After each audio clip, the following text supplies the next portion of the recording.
Welcome to another edition of From the Coach's Office, brought to you by the Varsity Voices Media Network.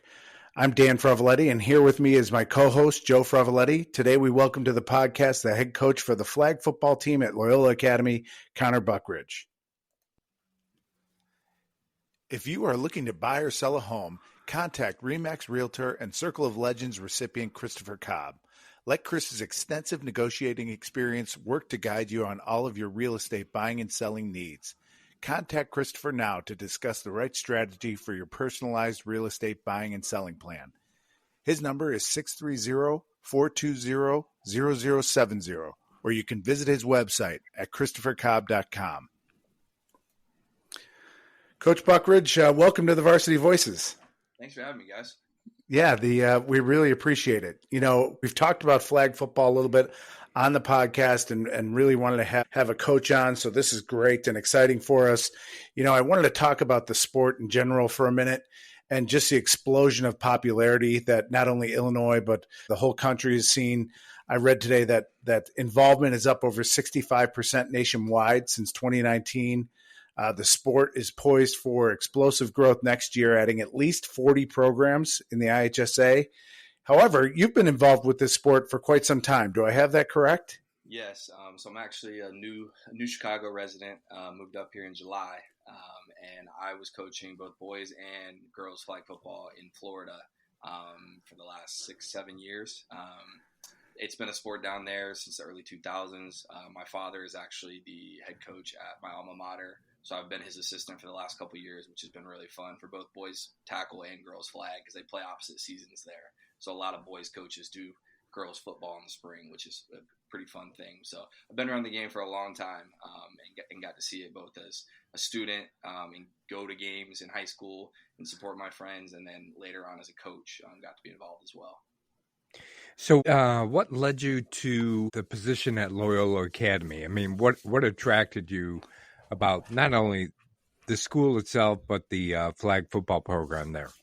Yeah, so when I came up here, I was obviously interested in staying involved in the coaching world, boys football and girls football being my two main sports that I've coached in my lifetime. And when I found out that girls flag was going to be an IHSA sport for the first time, I thought it was a great opportunity to bring some of the stuff that I've learned as a coach in Florida with it being a newer sport here. And I thought it would be fun to kind of get in on the ground level in Illinois with it being so new. And then for Loyola itself, I mean, it's such a well-known program for all their sports. I mean, obviously the football team is amazing. Coach Deschro is a great coach, and they have just a legendary program there. So getting to be involved in a school with that history of athletic success at the ground level year one, I thought was an awesome opportunity, and Miss Atwood gave me a shot, and I'm glad it worked out that way. I'm very happy to be at Loyola coaching. Well, Coach, you mentioned Loyola's football program on the boys' side and the storied tradition that they have, you know, and they have great participation. We talk about numbers involved in these programs throughout the Chicago Catholic League all the time. Did you have to, was it work to get players to field the team, or were there more than you could handle that signed up for the first year? How did that work out? So I was pleasantly surprised. With it being a new sport, the school did it the right way and budgeted for one team. And the first day of tryouts, I came into the athletics office and I said, I have 60 girls out. We can add a younger team, and it just wasn't in the running this year. It was just too late in the process. But thankfully, next year we are adding a JV team. I know a lot of the teams that we played last season had JV already. So I mean, I'm hoping for a similar tryout number this year, but it was tough. I had to make cuts. I had to let about 30 girls go, which I didn't want to do. But with one roster, I couldn't carry 60 girls when it's 7-on-7. It would have been too much. So yeah, the practices by themselves would have been something else. Absolutely, and I'm looking forward to that. You know, there's some other fall sports that people have traditionally played. And there's some girls that I've heard of that maybe didn't make it as a junior this past year at their fall sport, but their main sport is something in the spring. And when they came to a couple flag games this year, they told their friends, like, I might come out for flag football next fall instead of the fall sport that I had been doing in the past because I didn't make it this year, and you guys had a great year, and it looks so fun. So I'm hoping the tryout numbers will be even higher this year. When do you hold your tryouts, Coach? It's 2 weeks before school starts, I believe. I don't have the exact date yet because a lot of it has to do with field space. But the team will be picked before school starts because we can start playing the second week of school. Yeah, and I suppose you didn't maybe you didn't know this right at the beginning, right when you came in, but I would imagine you probably went into this as it's a no cut sport. But you just said you had to cut some girls, which is unfortunate, right? But Yeah. I suppose that's a good thing too to show the strength of the program or popularity of the program there. And as much as making cuts is really difficult, I do think it kind of shows that it's now a serious sport. You know, a lot of the girls that played club in the past at many of the schools in this area, you know, it was their fun thing to do in the off season to stay in shape. And there was a bit of a championship that was organized, but it was not official or anything. And now that it's an official IHSA sport, I mean, some of the girls, I think when they came to tryouts, did not understand like how serious we as a coaching staff were prepared to take the season. And I mean, they all got on board, and we ended up, you know, making a little run in the playoffs, which is great. But I think at the beginning of the year, they were like, "Man, this guy's a little intense for it to be our second sport." And I'm like, hey, "It's an IHSA sport now, you know. Loyola's known for winning state titles. That's the goal."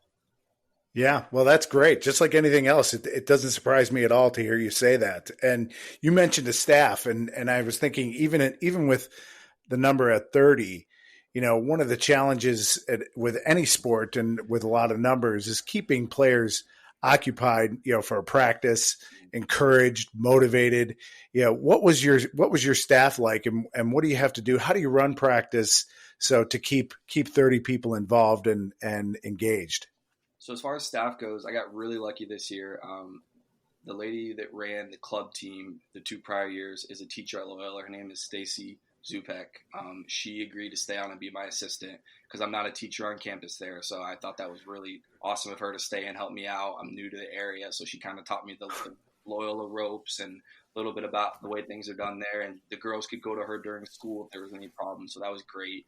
Her husband, Keith, came out and volunteered for me. And then we had another coach start volunteering about a week into the season named Jackie Toll. She's going to help me out again next year. But there was 4 of us for 30 girls, which was great. And a lot of the girls knew Mr. and Mrs. Zupek because of her being a teacher at the school. Some of them had her as a teacher, and you know their kids went through there and stuff like that. So that was really great coaching staff wise.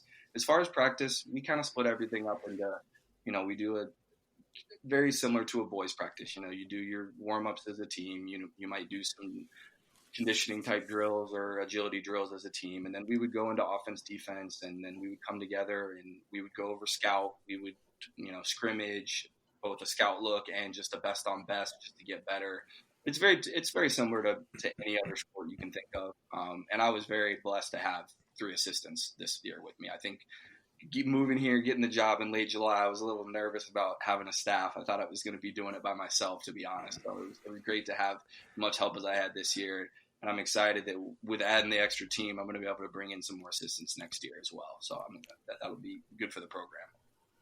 Yeah, so you had a successful year last year, Coach. I think I saw, at least from some of the things I looked up, I think your record was 14-4. Mm-hmm. Obviously, you made it to the playoffs and made it to the second round of the playoffs. How do you build on that success, or what kind of things are you looking at for this coming year or next year, as far as tweaks or changes to kind of take that next step as a program or as a team? Yeah, I think the biggest thing about last season was we had some success early, and then we went to Taft, who at the time was ranked number 2 in the state, and they put a butt whooping on us. They beat us 28-0 right in the middle of the season, and then 2 nights later we went to Libertyville, who we had already played and beat. It was a very competitive game, but you know we played really well. We lost to them in overtime, and the girls were just down and it just wasn't good vibes at practice, and everybody was kind of like, this isn't the time. You know, this may not be our year. And then we rattled off 7 in a row. And I think that's what I really was most proud of.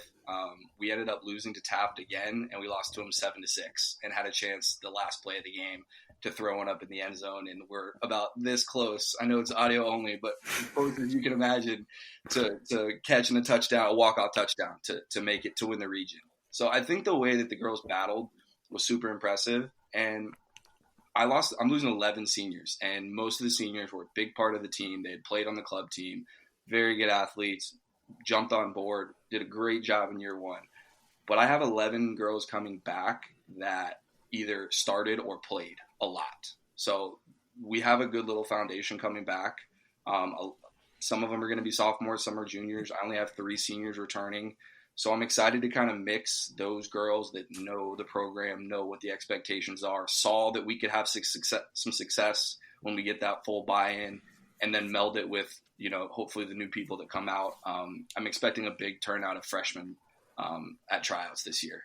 We're running our camps in the summer, and most of my high school camps are filled by incoming freshmen right now.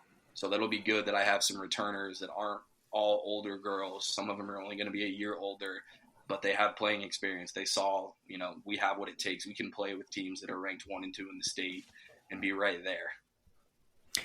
Yes. So, Coach, you mentioned you got some good freshmen coming in. Mm-hmm. Are you out and looking at some of the, 8th graders, so to speak, that are playing some flag football at that level? How does that kind of work from a standpoint of flag football? Are you out there looking at girls who are playing flag football, and planning on coming to Loyola? No, not really. Yeah. The recruiting rules are a whole nother. Yes, I know.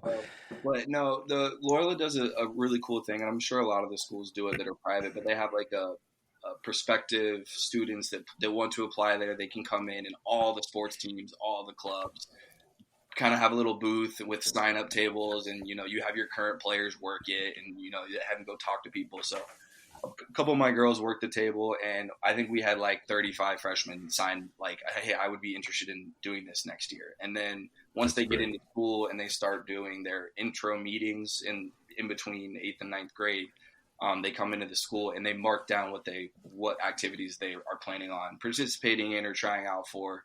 And the numbers that I've gotten from the athletic department show that a lot of freshmen are interested in the sport, which I'm really excited about, because I think having that JV team this year, being able to keep a lot of young girls and just teaching them the program, teaching them the basics for the ones that haven't played, and just building them back up, and I think it's the best way to build a program. It's the only way to just make sure everybody keeps getting better, everybody gets playing time.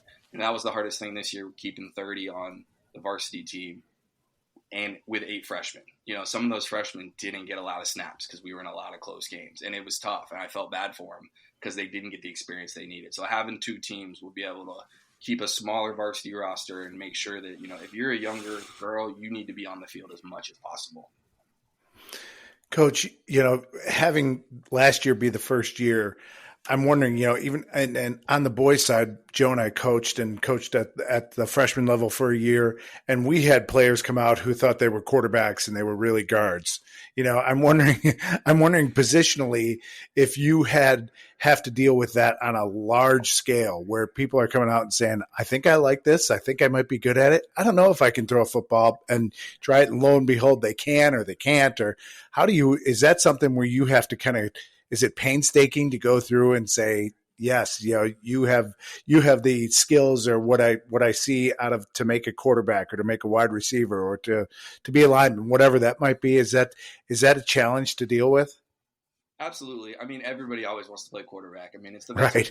in sports, bar none. We all had the dreams of throwing the game-winning touchdown. It's the best thing ever. But you deal with that a little bit. The biggest thing that I saw this past year during tryouts was everybody wants to play offense. And, it's a great sport to play offense, because after the ball snap, everybody can catch the ball. Everybody's eligible. So it's not like football. There's no true linemen. Everybody can get involved, which is awesome. But, you still got to find people that are willing to play linebacker, to rush the quarterback, to drop into a cover 3. And that's not as fun, especially – some of the teams you play can't throw the ball down the field. And, who wants to play free safety if nobody's throwing the ball more than 4 or 5 yards? I get it. But that's the biggest part, is finding those girls that would buy in on defense. And I think that in the middle of the year, they started to pick up that if they don't score, we're going to be in every game. So you can play both, but I might need you to start at corner, and then I'll take you for some receiver reps. But my biggest thing in flag football is keep that score low because it's such a quick, fast game. It's so easy to score if you get hot that you just got to stay in the game. If people are going up and down the field on you, you're not going to be in many ball games. Yeah, and the strategy is, as you kind of mentioned, is definitely different, right, than boys football on both offense and defense. How do you approach that as a coach as far as the different strategies on both sides of the ball from offense and from the defensive standpoint? It's a little tougher for the girls that have a good football IQ that, grew up with brothers or, they grew up watching football with their dad because they see it as like, this is not the football that I'm used to watching. So that's always a little tougher. We do a lot of like laterals, so we'll throw the drag, flip to the running back, she'll flip back to the quarterback. A lot of misdirection. It's a little bit more backyard football-esque because you have so much space and because there's no contact. And if the ball hits the ground, it's dead. There's no fumbles, so it's not really as much of a risk as it is in boys football. But as far as I lost my train of thought. As far as the strategy for designing offense and defense. Offense and defense, yeah. So a lot of the girls didn't come in with a huge wealth of football knowledge, so it was kind of working from scratch, which is both good and bad. No bad habits to break out of somebody, but we preach we're going to talk in football language because I can't explain to you to turn with your right hip and backpedal for 10 yards. And this is where you're going to be. I'm going to teach you that in our zone defense, you're going to bail when the ball is snapped, get in your zone, and you're going to read the quarterback. And you got to be able to understand that terminology. I think that's the biggest bridge to cross with girls football, with it not being as prevalent in the middle schools and elementary schools, and even at the high school setting in Illinois yet, is they just haven't grown up playing it. And that will change very quickly. I know that the Glenbrook Titans have a really, really good youth program, and we're going to play them this year, the varsity team. And their coach said he's got a couple girls that have already said that they're coming to Loyola. They don't live in Glenbrook, so they're going to try to come to Loyola when they're in high school. So the more youth programs that get taught or they get created, the more coaches that get involved in it, and whether it's a boys coach making the jump full time to girls football or youth coaches that have success and that want to take it to the high school level, it's just going to keep getting better and better as far as the competition and the skills. That's great. And, you mentioned coming to Loyola. How has the Loyola community embraced the team? Oh, it's been great. We had a good crowd at almost every game. We played every home game except for 2 at the stadium, which was awesome. We were actually we were the first fall sport to play under the lights. Oh, really? Cool. Yeah, they put the lights in the spring, and our first night game was before the boys. So the girls were happy about that. But it's been awesome, and actually, this next season we worked out a deal with boys football that we're actually going to play a flag game before a boys football game under the lights in the stadium. So that should be an awesome crowd, and hopefully I know the boys will have a game to prepare for, but hopefully, the stands will pack and then we'll stay and support them for the boys game. So the community's been great. Parents, everybody involved has been super happy with the product. And Loyola's just got such a good fan base. Yeah, so flag football seems to be exploding, not only across the country, but in Illinois as well. I think Dan mentioned earlier, they're adding 40 more teams this year. How do you see it evolving from a standpoint of right now? It's like there's this group of 100 schools or 80 schools or whatever in Illinois that play flag football, and they're all kind of dispersed into different regions. Do you see it being kind of a conference level sport at some point based on the number of schools that continue to add flag football? I think that's the next logical step if the growth keeps going the way it is now, and with the Olympics approaching and it being in the Olympics, I think that's going to help a lot. I also think that Illinois, as well as I think the other 6 or 7 states that have it at the high school level right now, they're going to unify in the summer with a rule book because different states play different rules right now, which is tough because it's now in colleges and there's scholarships being given, but some of the schools play 5-on-5, some of them play on different sized fields. So if they can come together and unify across the country and different colleges keep picking it up in the Olympics, I'm sure that it will be awesome to see that when it's there, both the men's and the women's. I think they're going to have to do something as far as the conferences, and they're going to have to tier it because it's just going to get so popular. Yeah, I saw that it was going to be in the 2028 Olympics, and you've got to be really excited for that. That will make it explode. We know what that's done to other sports that have kind of debuted on a national or world stage at the Olympics, and what that's done for the popularity.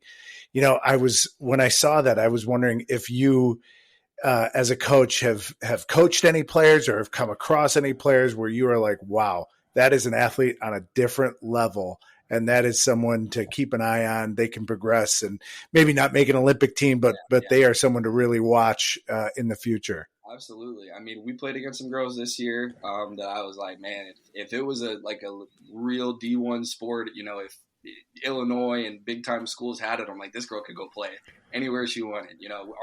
Our quarterback, I got to shout out Riley. Our quarterback never played before, freshman. After the season, she's like, I want to play college flag football. And I'm like, well, let's worry about, the next 3 years first. You still got basketball and soccer season to worry about too. But I mean, it's the growth is unbelievable. And there's definitely athletes that I've seen across the state that could very well get to that level. And hopefully after the Olympics, it stays in the Olympics. And I know that I saw the commissioner of the NFL the other day talking about maybe having a pro flag league one day, both a men's and a women's. Different opportunities for it to keep getting bigger and have more interest. It's going to be awesome. Yeah. And you had, as we mentioned earlier, you had a successful season last year. You said you've graduated or you're going to graduate some seniors. I think you said maybe 11 from this year's team. But I also saw in looking at some of the stats and that you've got some really good young players. You just mentioned Riley. I think she was a freshman this past year. Yeah. So talk about some of the players we should be on the lookout for next year from Loyola, Coach.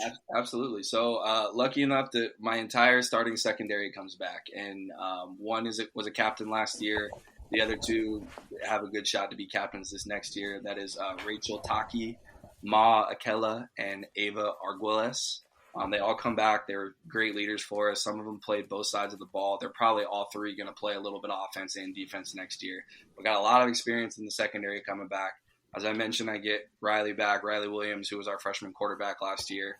And, every coach I played against was like, man, she can throw the ball. And I would say, yeah, she's a freshman. And they would go, oh, no, are you serious? I've got to be 2 more years. And she's hooked. She loves it. So she comes back. She has a couple freshman receivers coming back, and Natalie Daly, Alexis Hertzig, and Emma Foster.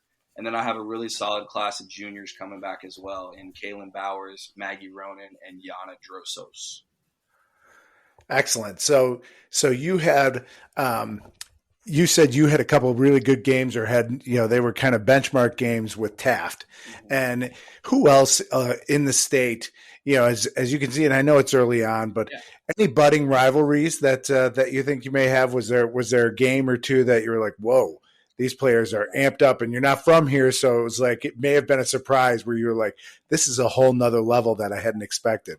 Well, the Loyola New Trier rivalry is always good because they're right next to each other. So that's good. And I have a good relationship with their head coach. So the tempers were good in that game, but it was a super competitive game. And both squads were super hyped up for that. So we're going to continue that one. I would say, the way that Taft, put it on us early in the year, and then we came back and almost knocked them out in the regions. I would say our girls would tell you that Taft is our rival. I don't want Taft to think they're our rival. They have a great squad. They have a great feeder program, so they're going to be good for a long time. Maine South had a really strong program this year. The whole North Shore is really, really strong. As I mentioned, Glenbrook as well. So the North Shore is really good, and there's some city schools that are great too. So it's great that the Chicago League is going to be involved in it this year. If you are looking to buy or sell a home, contact RE/MAX Realtor and Circle of Legends recipient Christopher Cobb. Let Chris's extensive negotiating experience work to guide you on all of your real estate buying and selling needs. Contact Christopher now to discuss the right strategy for your personalized real estate buying and selling plan. His number is 630-420-0070. Or you can visit his website at christophercobb.com. Coach, we've interviewed a fair amount of coaches within the Chicago Catholic League, talked to them about all sorts of things. One of the things I like to ask them is, if we're sitting down a year from now and I want to ask you this, right? If we're sitting down a year from now and doing an interview, what do you hope we're talking about as far as Loyola Academy and Loyola Academy flag football program is concerned? Yeah, I think. I mean, obviously, like I said, it's a storied program, and I mean, every sport there, I think that they currently carry has probably won a state championship at some point, except for flag football, with it only being year 2. I mean, that's obviously the goal, but a more realistic goal that I would want the girls to look forward to, because I don't think state championship or bust is a fair goal in high school sports by any means, because there's only going to be one in the whole state.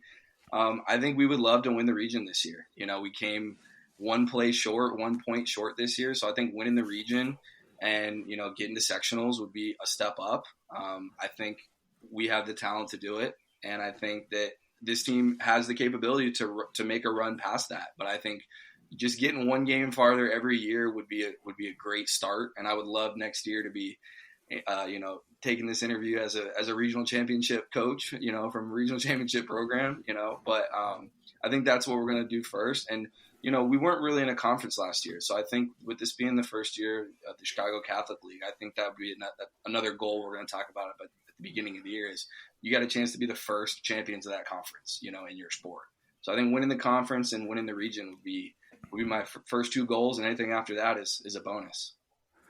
That's great. Those are great goals and aspirations, and it's really exciting. We're excited to follow it this year and talk about it a little more. We want to thank Loyola head flag football coach Connor Buckridge for joining us today on this edition of From the Coach's Office, presented by the Varsity Voices Media Network. You can find the Varsity Voices podcast wherever you get your podcasts, and look for us on social media. Don't forget to like, follow, and subscribe. And thank you for listening. Talk to you soon, everyone.